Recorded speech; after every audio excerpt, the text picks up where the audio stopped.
Hello, my dear students. Today's topic is India and West Asia. आज हम पढ़ेंगे किसके बारे में? इंडिया के वेस्ट साइड कौन कौन सी कंट्री आती है, लेकिन इंडिया पाकिस्तान की अगर हम बिल्खुसूस बात करेंगे, इंडो पाक जो आता है वो सदर्न एरिया में आता है। नेपाल, भूटान, श्रीलंका, वो सारे सदर्न एरिया में आता है। जो अफगानिस्तान है, आपको भी पता है, इंडिया के वेस्ट साइड में है और एशिया के भी वेस्टर्न एरिया में आता है। तो उसके बारे में हम देखेंगे। उसमें हम देखेंगे कि न्यूज़ में क्यों रहा पिछले 1-2 सालों में से, जो है अफ़गानिस्तान क्यों लाइमलाइट में रहा। उसके बाद ये हम देखेंगे कि उसमें कौन कौन सी इम्पोर्टेंट जगह है।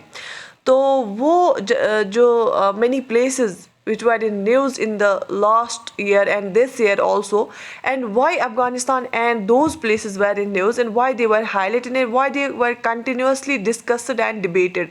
So we will see all those things in this lecture. So let's move forward. सबसे पहले तालिबान कंट्रोल ओवर अफगानिस्तान। आप सबको पता होगा कि तालिबान ने अफगानिस्तान पे कंट्रोल किया है। तालिबान जो है ये गवर्नमेंट नहीं है, वहाँ की नहीं थी। वहाँ की अफगानिस्तान की गवर्नमेंट एक अलग थी।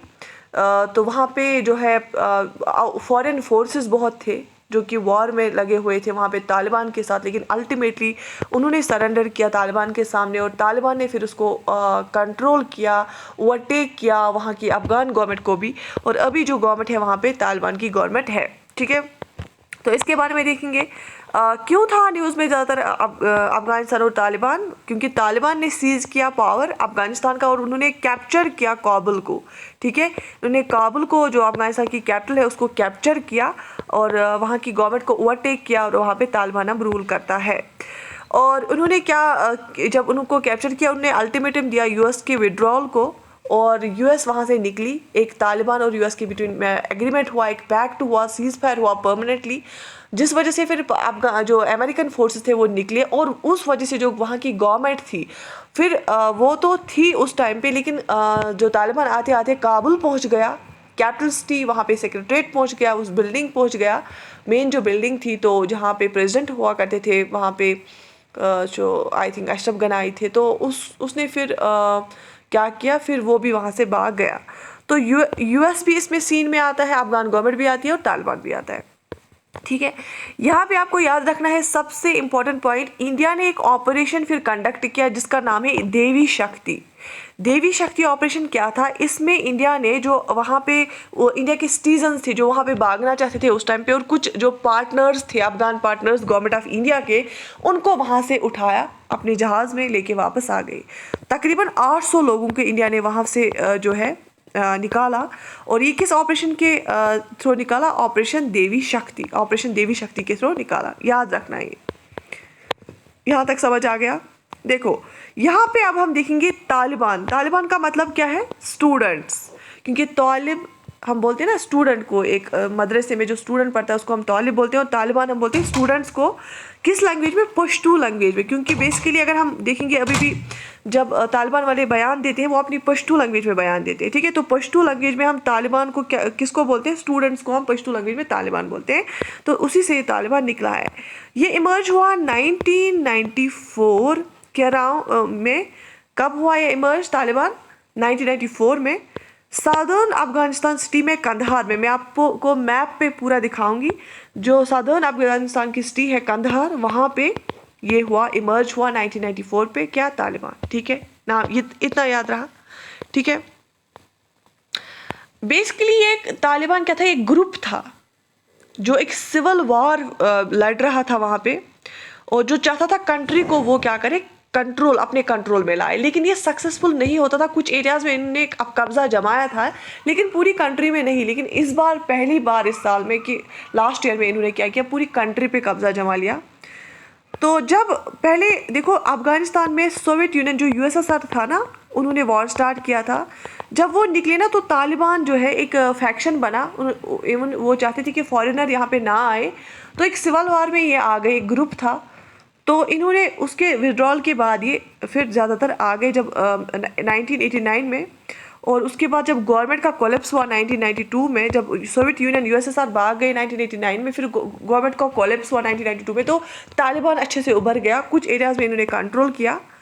उसके बाद अगर देखा जाए, लेकिन इमरजेंस का पूरी तरह से 1994 में हुआ.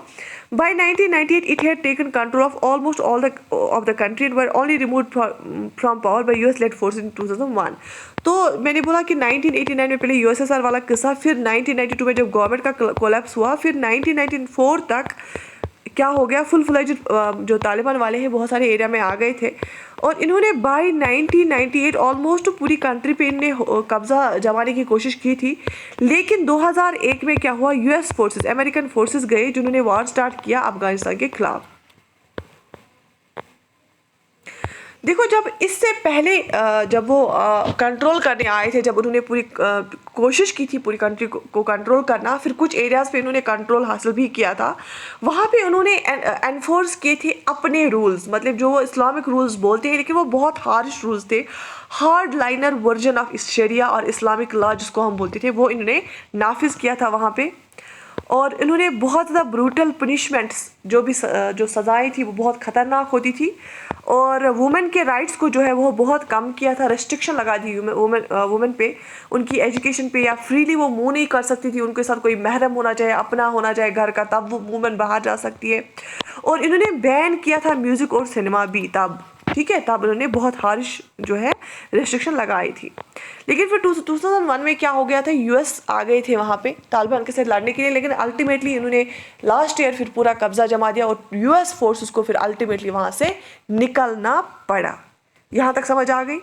चले हम देखेंगे यहाँ पे 4 गाइडिंग प्रिंसिपल्स क्या थे यूएस अफगान पीस डील जो हुई ना, तो उसके क्या 4 गाइडिंग प्रिंसिपल्स थे किसके, यूएस अफगान पीस डील के. सबसे पहला था कि permanent and comprehensive cease fire, बिल्कुल ही परमानेंटली सीज फायर करना, कोई कहीं से फायरिंग नहीं करेगा, और एक टाइमलाइन देना कि यूएस फोर्सेस जो इतनी आ गई है, या जो भी बाकी उनको फोर्सेस वहाँ पे अफगानिस्तान में हेल्प करती है यूएस को, वो कब विड्रॉ करेंगी, उसके लिए एक टाइमलाइन. दूसरा प्रिंसिपल था.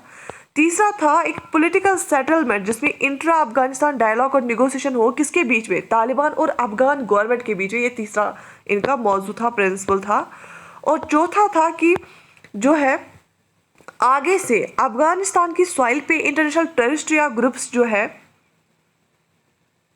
इंटरनेशनल टेररिस्ट ग्रुप्स या इंडिविजुअल्स जो है, against the security of the United States and guarantees to prevent the use of Afghan soil by any international terrorist groups or individuals against the security of the United States and its allies.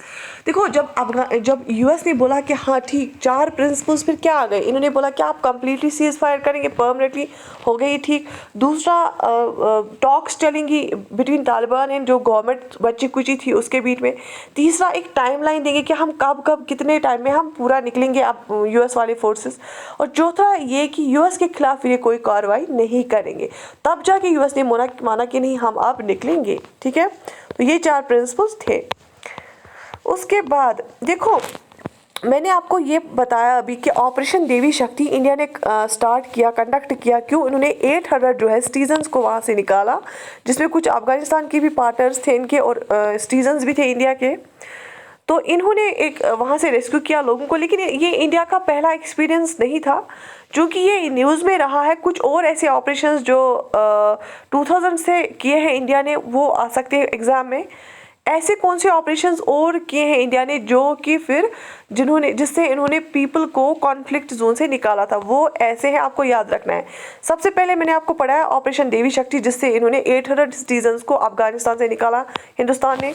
दूसरा आपको याद रखना है, जब भी आपको सुकून आएगा वो लेबनान में आएगा. ये ऐसे ट्रिक याद रखना है, सुकून आपको लेबनान में आता है और भागते आप लीबिया से हो. राहत आपको फिर आती है कहाँ पे, राहत आपको फिर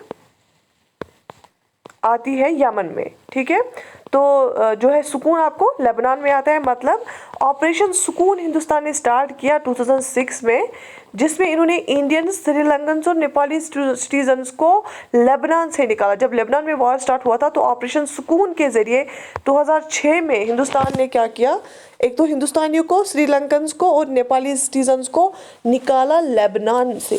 तो इसलिए मैं बोलती हूँ सुकून आपको आता है लेबनान में, ऑपरेशन सुकून। और फिर भागते कहाँ से हो आप घर आने के लिए? लिबिया से। क्यों? ऑपरेशन सेफ होम कमिंग 2011 में हिंदुस्तान ने स्टार्ट किया इंडियन सिटीजन्स को निकालने के लिए, जहाँ पे वॉर स्टार्ट हुआ था, सिविल वॉर लिबिया में। तो सुकून आपको लेबनान में आता है, भागते आप लीबिया से हो, ठीक है। तो ऑपरेशन सेफ होम कमिंग 2011 में स्टार्ट किया था हिंदुस्तान ने। कहाँ से? लीबिया से अपने सिटीजन्स को निकाल के बचाया था। और ऑपरेशन राहत 2015 में इन्होंने किया था, जिससे इन्होंने इंडियंस को निकाला और फॉरेन सिटीजन्स को भी निकाला। कॉन्फ्लिक्ट हिट यमन से, ठीक है। सुकून आपको लेबनान में आता है, भागते आप लीबिया से हो, और राहत आपको यमन में मिलती है। दैट मीन्स ऑपरेशन सुकून लेबनान के लिए था, home coming safe home coming Libya में था, और ऑपरेशन राहत फिर यमन में इन्होंने स्टार्ट किया था, जहाँ से इन्हें लोगों को निकाला था। किसने? इंडिया ने, ठीक है। यहाँ तक बात समझ आ गई। Taliban Afghan civil society members began Oslo talks. Oslo में फिर स्टार्ट हो गई थी टॉक्स किस किस के बिटवीन? जो अफगानिस्तान की सिविल सोसाइटी ऑर्गेनाइजेशन से मेंबर्स है उसके और तालिबान की। Discussions which are being facilitated by Norway और to focus on human rights and the humanitarian crisis in Afghanistan. Civil society Afghanistan के जो मेंबर्स हैं उन्होंने तालिबान से बात की ओस्लो में।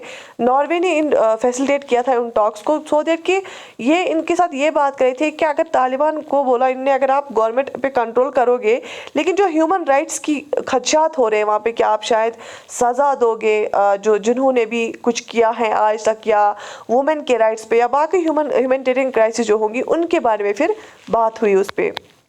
Humanitarian situation has deteriorated drastically since August 2021 when Taliban stormed back to power 20 years after being toppled, ठीक है। तो 20 साल के बाद इन्होंने वापस अफगानिस्तान, अमेरिका को वहाँ से निकाला, और ह्यूमैनिटेरियन सिचुएशन इसलिए डिटोरेट हो गई थी क्योंकि अगस्त 2021 में, क्योंकि बहुत सारे जो प्रोफेशनल्स वहाँ पे थे वो स्ट्रेस में आ गए थे, वो उनको परेशानियाँ हो गई थी, वुमेन एक्टिविस्ट को परेशानियाँ हो गई थी, या वहाँ पे जो मॉडल्स थे, सिंगर्स थे, जो बाकी काम करने वाले थे, उनको भी परेशानी हो गई थी कि पता नहीं हमारे साथ क्या होगा अब, ठीक है। तो ये सिनेरियो था जो मैंने आपको बोला अफगानिस्तान का। इसमें हम देखेंगे इसके बाद इंडिया की क्या क्या इन्वेस्टमेंट्स हुई थी अफगानिस्तान में। अफगानिस्तान को मदद करने के लिए इंडिया ने क्या क्या इन्वेस्टमेंट्स की थी वो हम एक एक करके पढ़ेंगे। इंडिया ने बहुत सारी बिल्डिंग्स को कंस्ट्रक्ट करने के लिए, उनको अपग्रेड करने के लिए, उनको रिबिल्ड करने के लिए, रेस्टोर करने के लिए बहुत ज़्यादा इंफ्रास्ट्रक्चर प्रोजेक्ट स्टार्ट किए थे, जिसमें सबसे पहले इन्होंने काबुल में अफगानिस्तान का पार्लियामेंट बनाया था। हिंदुस्तान ने अफगानिस्तान को पार्लियामेंट जो बिल्डिंग है वो बनाने में काबुल में बहुत हेल्प की थी। दूसरा हिंदुस्तान ने क्या काम किया था? सलमा डैम, इसको हम फ्रेंडशिप डैम भी बोलते हैं, सलमा डैम का रिकन्स्ट्रक्शन हिंदुस्तान ने कराया था, ठीक है, इसको हम फ्रेंडशिप डैम भी बोलते हैं। तीसरा इन्होंने क्या किया था? इन्होंने इलेक्ट्रिसिटी ट्रांसमिशन लाइन जो है वो एस्टैब्लिश की थी। कहाँ से? पुले खिमरी टू काबुल इन्होंने इलेक्ट्रिसिटी ट्रांसमिशन लाइन बनाई थी हिंदुस्तान ने, इसमें भी हेल्प किया था। इन्होंने ज़रेंज डेलग्राम रोड, एक है मैं दिखाऊंगी मैप पे, ज़रेंज डेलग्राम रोड इन्होंने कंस्ट्रक्ट किया था हिंदुस्तान ने वहाँ पे। High impact community development project इन्होंने स्टार्ट किया था to finance medium scale projects. मतलब community high impact community development project ऐसे होते हैं जो for example health, education, water management, government building, sport facilities, agriculture, irrigation में ऐसे प्रोजेक्ट्स लॉन्च करना जिससे कम्युनिटी या आम लोगों को फ़ायदा मिले। तो वो प्रोजेक्ट्स भी इंडिया ने वहाँ पे इन्वेस्ट किया था, उनमें high impact community development project, जिससे इनका हेल्थ सेक्टर ठीक होता है, एजुकेशन सेक्टर ठीक होता है, इरिगेशन ठीक होती, उसमें भी हिंदुस्तान ने इन्वेस्टमेंट की थी। तो ये सारे इन्वेस्टमेंट्स हिंदुस्तान ने की थी वहाँ पे। अब ये देखो, ये है मैप, क्या है मैप, देखो ये यहाँ पे इंडिया है, ये यहाँ पे पाकिस्तान है, और हम आ गए यहाँ पे अफगानिस्तान में। मैं इसको जूम करूँगी, पहले मैं आपको जूम आउट से ही दिखाऊंगी। देखो डिफरेंट जगह जो हमें देखनी है, ज़रांज यहाँ पे है, ज़रांज से दिलग्राम ने रोड बनाया था, ज़रांज यहाँ पे। ये देखो मैं आपको हमेशा मैंने अभी आपको बहुत बार पढ़ाया ना, कंधार यहाँ पे है, ठीक है। कंधार में दहला डैम बनाया, दहला डैम है जो न्यूज़ में रहा, ठीक है। यहाँ पे काबुल है, ये अफ़गानिस्तान की काबुल कैपिटल है, यहाँ पे ये न्यूज़ में रही। अच्छा, बरागाम ये भी न्यूज़ में रहा, पंजशीर भी न्यूज़ में रहा, मज़ारी शरीफ भी न्यूज़ में रहा क्योंकि वहाँ पे ब्लास्ट भी हो गया था एक बार, ठीक है। या ये देखो मैं आपको जूम करके दिखाऊंगी, शेबरगन ये है, मज़ार शरीफ ये है, पिंशर ये है, बागरम ये है, कुंदुज ये है, ठीक है, आप खुद भी देखो। अच्छा, काबुल ये है कैपिटल सिटी, ठीक है, ये कंधार है, ये दहला डैम है यहाँ पे कंधार में, और ये है ज़ारेंज, और यहाँ ज़ारेंज से ईरान के बॉर्डर के पास जो है यहाँ पे इन्होंने बेसिकली ईरान में इंडिया का चाबार पोर्ट है, उस चाबार पोर्ट से ये ज़ारेंज तक यहाँ पे आ सकते हैं, और ज़ारेंज से इन्होंने देलग्राम तक एक हाईवे बनाया है, तो वहाँ तक ये क्या करेंगे फिर इंडिया जो है चाबार पोर्ट तक चीज़ें पहुँचा सकते हैं, और चाबार पोर्ट से आगे ज़राज देलग्राम हाईवे से अफगानिस्तान में अपनी गुड्स वुड्स ले सकते हैं, क्योंकि आपको पता है अफगानिस्तान लैंड लॉक्ड कंट्री है, वहाँ पे कोई अलग से रास्ता नहीं है, ओपन नहीं है, ठीक है। यहाँ तक बातें समझ आ गई। जो भी मैंने आपको मैप में दहला डैम या बैग्राम या पिंशर या काबुल कंधार दिखाया, ये हम पढ़ेंगे कि न्यूज़ में क्यों थे। सबसे पहले हम देखेंगे दहला डैम क्यों था न्यूज़ में। ये प्राइमरी सोर्स ऑफ इरिगेशन है, किसके लिए? कंधार प्रोविंस के लिए ये प्राइमरी सोर्स ऑफ इरिगेशन है, इरिगेशन प्रोवाइड करता है। इसको यूनाइटेड स्टेट्स ने 1952 में बनाया था, ठीक है। दहला डैम है जो इसको यूनाइटेड स्टेट्स ऑफ अमेरिका ने 1952 में बनाया था, वहाँ पे कंधार में। लेकिन इंडिया ने कौन सा डैम बनाया? यहाँ पे मैं आपको याद दिलाना चाहूँगी, सलमा डैम, ठीक है, इसको हम फ्रेंडशिप डैम भी बोलते हैं। इसके बाद बैग्राम एयरफील्ड जो है इसको बनाया था सोवियत ने, यूएसएसआर ने बनाया था, Bagram air base. This was the largest air base of USA in Afghanistan. Basically ये सोवियत ने बनाया था, फिर इसको यूएस यूज़ करता था, लार्जेस्ट एयर बेस थी ये, जो यूएसए भी इसको यूज़ करता था एज एयर बेस। तो 20 ईयर्स तक इसको यूएसए ने यूज़ किया, क्योंकि ये जो बैग्राम है ना ये काबुल के नज़दीक है, एक एयर बेस थी जहाँ से अपने ये तैयारे उड़ाते थे। तो proximity, due to proximity to Kabul, जो कैपिटल है अफगानिस्तान की, इसके नज़दीक है ये एयर बेस, इसलिए बैग्राम को यूज़ करते थे। Nikki Haley, a former US envoy to United States, claimed that China is making moves to occupy Bagram Air Base once occupied by USA. तो जो USA ने 20 साल जिस एयरबेस से, बैग्राम एयरबेस से जो है यूज़ किया, उसको वहाँ से फ़ायदा उठाया, जो कि यूएसएसआर ने बनाई थी। तो ये भी एक जो फॉर्मर यूएस एनवाई है, यूनाइटेड नेशंस ने एक एनवाई को वहाँ पे रखा है, जो यूएस का है, निकी हैली, उसने बोला कि चाइना भी शायद अभी कोशिश कर रहा है कि वो बैग्राम एयरबेस को ऑक्यूपाई करे। In case of aerial warfare, China can use it against India to overcome the strategic disadvantage suffers due to the great heights of Tibet on India China border. आपको पता है, मैंने आपको प्रीवियस लेक्चर्स में पढ़ा है कि तिब्बत बहुत हाइट पे है, तो इंडिया तिब्बत जो बॉर्डर, इंडिया चाइना बॉर्डर पे जो तिब्बत हाइट पे है, तो चाइना को एक ऐसी एयरबेस चाहिए जहाँ से वो इजीली इंडिया को अटैक कर सके, क्योंकि चाइना तिब्बत के नीचे है ना, तो उसको मुश्किल हो जाएगा वहाँ से। तो ये चाहता है कि बैग्राम एयरबेस को ये ऑक्यूपाई करे और फर्दर यूज़ करे फिर इंडिया के खिलाफ। मैंने आपको ज़ारेंज भी दिखाया, निमरोज प्रोविंस में ज़ारेंज है। Zaranj became the first provincial capital to fall to the Taliban since the US has reached a deal with the group of for US troop fall out 2020। 2020 में जब पहली बार ये बात उठी ना, यूएस ट्रूप ने बोला कि हम निकलेंगे, तो सबसे जो पहले प्रोविंस था निमरोज प्रोविंस की, जो कैपिटल थी ज़ारेंज। ये ज़ारेंज मैंने आपको बोला, जो ज़ारेंज मैंने आपको मैप पे भी दिखाया, जो ज़ारेंज है ये कैपिटल है निमरोज प्रोविंस की। प्रोविंस होती है जहाँ पे, जैसे यहाँ पे स्टेट्स होते हैं, वहाँ पे प्रोविंसेस होते हैं। तो सबसे पहले तालिबान ने इसको कैप्चर किया 2020 में। As a symbol of India's commitment to Afghanistan reconstruction and rebuilding, India built the Zarenj Delgram Highway, जो मैंने आपको अभी बोला, Zarenj Delgram Highway इंडिया ने बनाया था। सो दैट, क्यों? क्योंकि मैंने आपको बोला था कि चाबार पोर्ट, जो कि इंडिया ने ईरान में बनाया है चाबार पोर्ट, वहाँ से ये, क्योंकि ज़ारेंज जो है बिल्कुल ईरान के बॉर्डर पे है, वहाँ से फिर ये ज़ारेंज देलग्राम हाईवे से अफगानिस्तान पे चीज़ें सप्लाई कर सके। उसके बाद मज़ारी शरीफ भी न्यूज़ में रहा। India will temporarily relocate India based personal from the consulate in Mazari Sharif. India ने इसलिए ये कदम उठाया कि जो इंडियन कंसुलेट वहाँ पे थी, खतरा था उस टाइम पे लग रहा था, तो उन्होंने ये डिसीजन लिया कि हम इंडियन कंसुलेट से अपने जो पर्सनल है उनको उठा के मज़ार शरीफ वाले एरिया में ले जाएंगे सेफर पोजिशंस के लिए। The decision came after the government give an urgent call for evacuation of all the Indian nationals from the Afghanistan. जब उन्होंने कॉल किया कि हमें अफगान से एक स्पेशल फ्लाइट में इनको निकालना है, तो उन्होंने बोला कि इनको कंसुलेट से पर्सनल को निकाल के हम कहाँ पे डालें, हम डालेंगे इनको मज़ार शरीफ में। उसके बाद मैंने आपको पिंशर वैली दिखाई। पिंशर जो है बेसिकली जो ये वैली है ना, ये हिमालयाज, हिंदकुश हिमालय जो अफगानिस्तान में माउंटेन्स जो है, सॉरी हिंदकुश माउंटेन्स वहाँ पे लोकेटेड है।